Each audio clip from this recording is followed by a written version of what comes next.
Welcome to another episode of Indie Creator Awards, where we are celebrating the best and brightest that are continuing to produce amazing works during these crazy times. And I am back with one of my favorite directors, April Wright. April, thank you so much. Thanks for having me back. So, April, I was first introduced to your work with Going Attractions and your journey discovering really the history of drive-in cinema and bringing that to the audience. And I think, still the youngest drive-in movie theater operator. And when I took over the Saco Drive-In Movie Theater, there was no book, there was no roadmap on how one was supposed to operate a drive-in and make it thrive. And when I did my research and when I was trying to understand what the consumer was missing and what was really emotional about the heyday of drive-ins, your documentary was one of the first things that I got to watch to do that research. So first of all, I want to thank you so much. That's so cool.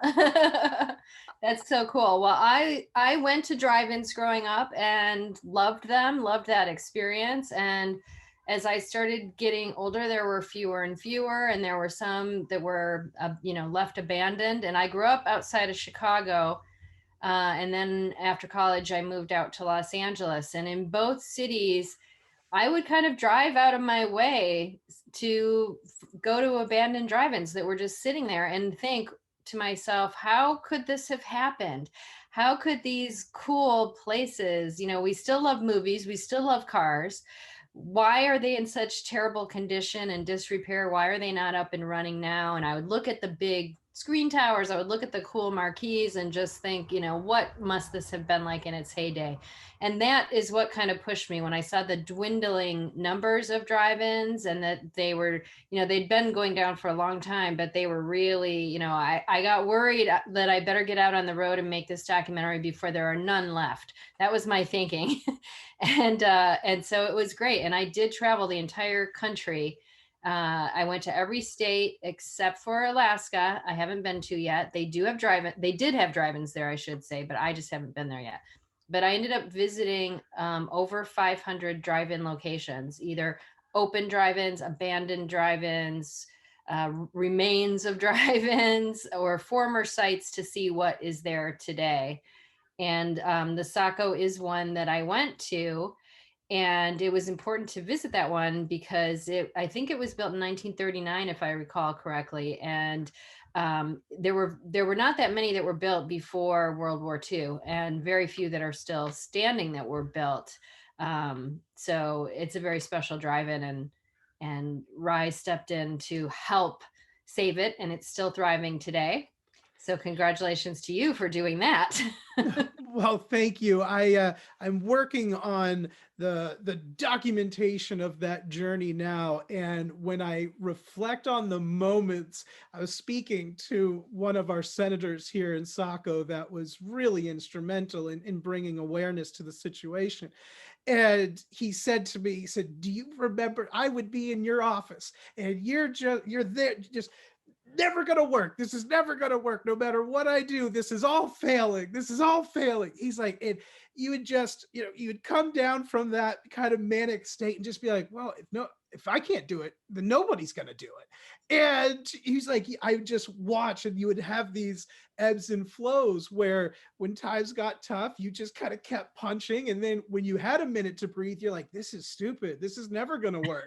And then ultimately it worked. And just, I'm so proud of the team that worked with me there, and in the community, really, because, especially with that contest in particular, there was only so much I could do. And I kind of felt more of a captain and team leader than anything else, really, in just activating that community. So again, thank you for bringing awareness to that industry, because when you were just kind of one person trying to say, hey, drive-ins are still here, it was great to see that support from around the country. And look at it now. Now, all of a sudden, one positive side effect of the pandemic is that a lot of people are rediscovering or discovering for the first time that there are still drive-ins.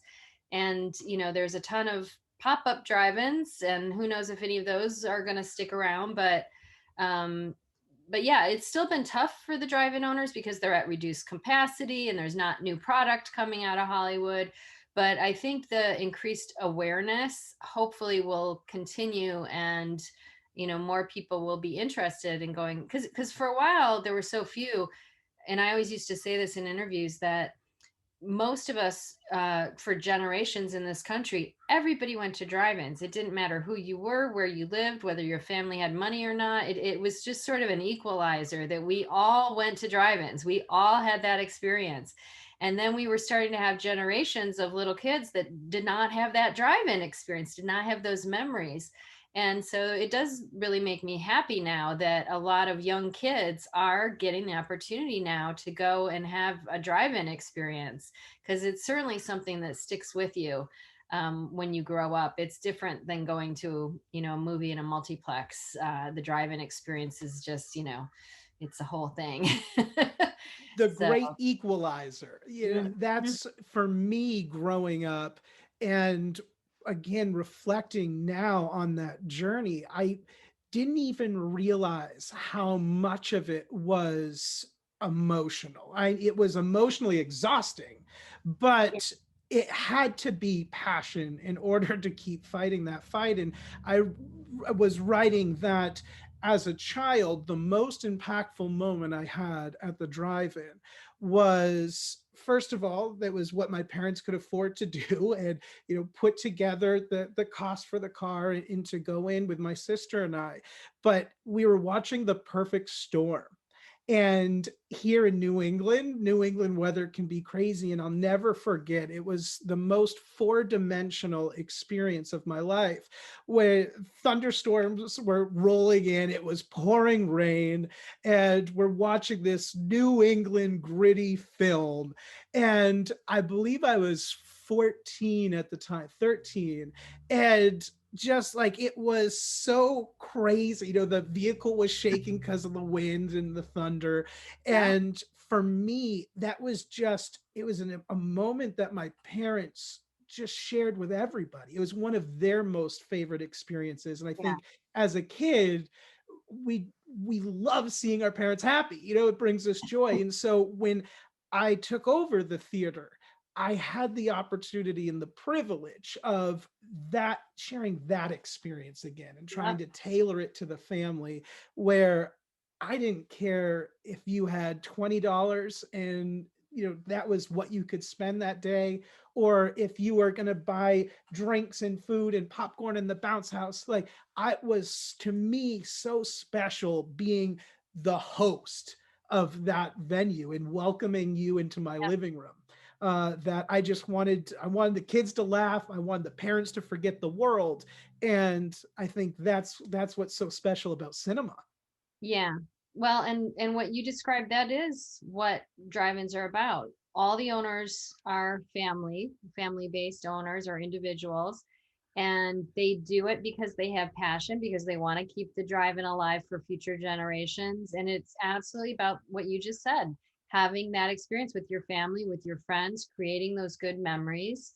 And when you're watching The Perfect Storm with a storm, as one of the people interviewed in the documentary says, you cannot find that level of visual effects at an indoor theater. No, So it's true.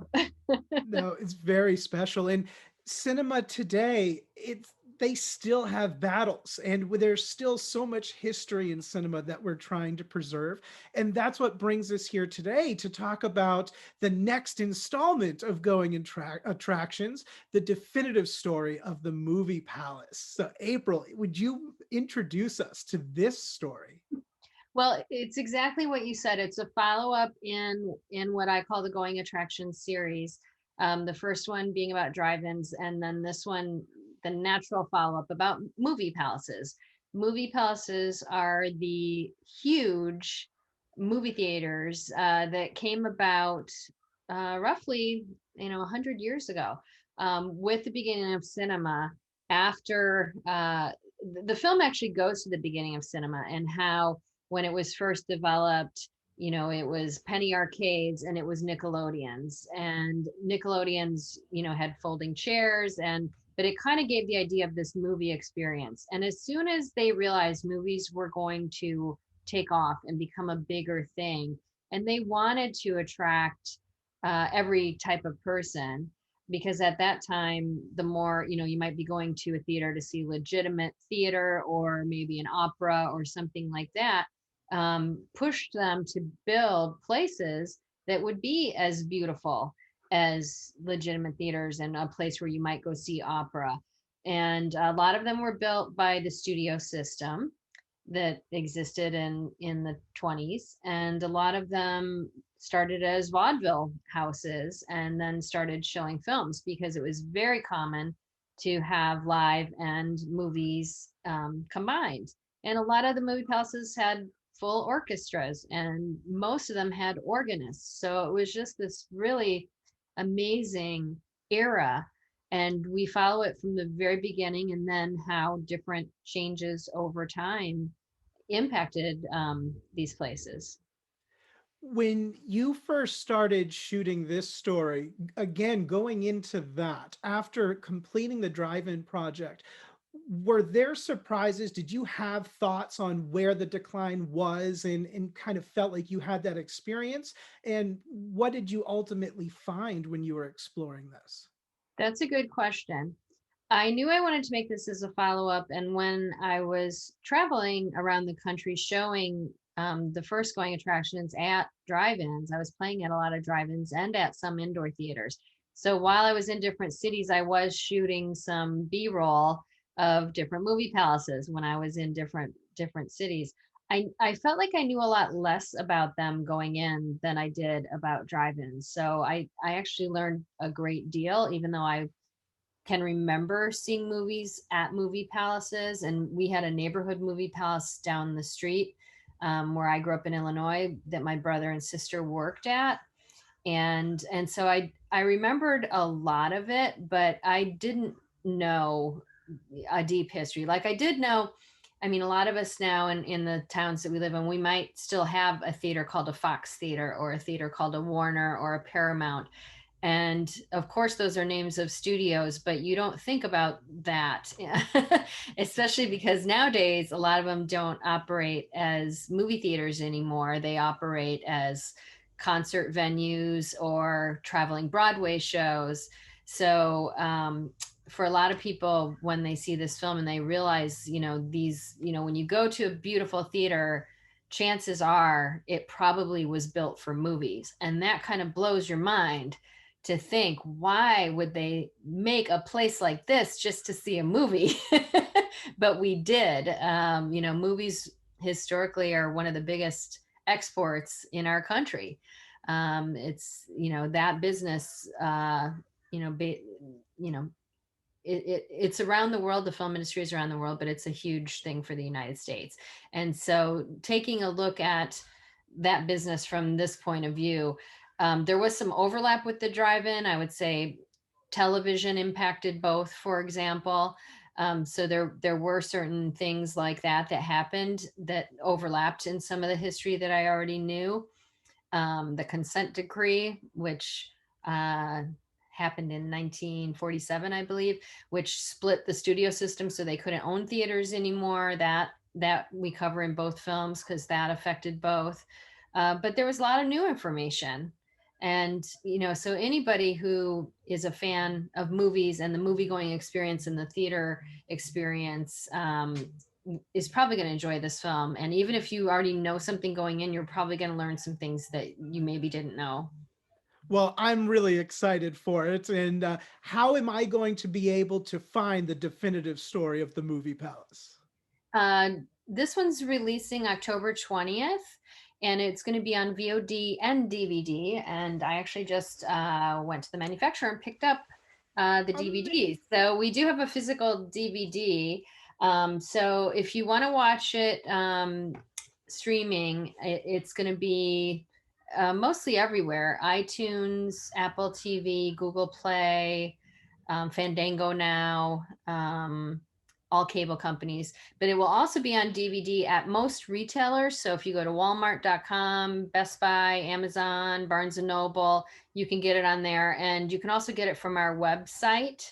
That's just goingattractions.com. You can get both films from there if you go to the website. So pretty much everywhere.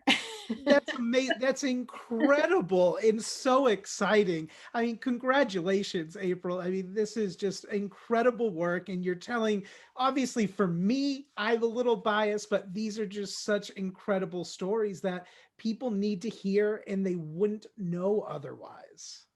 Yeah, absolutely. And I mean, I try to say something with my films too. And this one obviously it's about the history of movie palaces, but it's really about, society, cultural shifts and how we feel about this experience and why these places mean something to their local communities, why saving them is worthwhile. So there's a lot of heart in it too. My passion for the film industry obviously came at a fairly young age. Do you mind giving us a sneak peek into your life where you knew that you wanted to be a filmmaker? Oh boy, probably when I was pretty young kid. I didn't get into it until maybe 10, 15 years ago. I started looking at this as a career. Um, because I wasn't sure how to make money and I needed to support myself. So I didn't go right into this. I did it I went in I shifted careers and went into this more recently. But I did it because it's something I always loved as a child. My dad had a 8mm camera and we had editing equipment like reel to reel and we had a projector. So I understood something about the process of making films at a very young age. Like I said, my brother and sister ended up working at the neighborhood movie palace that we had right down the street from our house that you could walk to. And I definitely remember seeing Raiders of the Lost Ark there at least 40 times when it came out. My favorite film is Rocky, because I just love the story of it and how it was made as much as the story within the film. And I love genre and I love true stories. And I love comedies. So I've just been a student of film and a lover of film my whole life. That's amazing. Well, thank you so much for sharing that. It's for me what's most inspiring is understanding what inspires the people that produce and that share these stories with the community, because we all have that moment where it's just it overwhelms the body and the brain and there's nothing else you can think about but that next project in front of you. And so thank you for continuing to produce amazing work during these crazy times. Thank you. Yeah, it is. You're right. It's passion. Like you said with the drive-in, sometimes it's crazy. Sometimes you're like, what am I doing? Why am I doing this? But these are things that are your passions that drive you. Absolutely. Well, thank you again so much for joining me. And for all of you listening and watching, tuning in to us right now, be sure to visit Going Attractions for the definitive story of the movie palace. And April, how do we connect with you outside of Indie Creator Awards? From the website, there's an email on there. It's info@goingattractions.com is a great way to reach me. Perfect. Well, thank you so much. And I can't wait to speak to you again soon. All right. Me too. Thank you.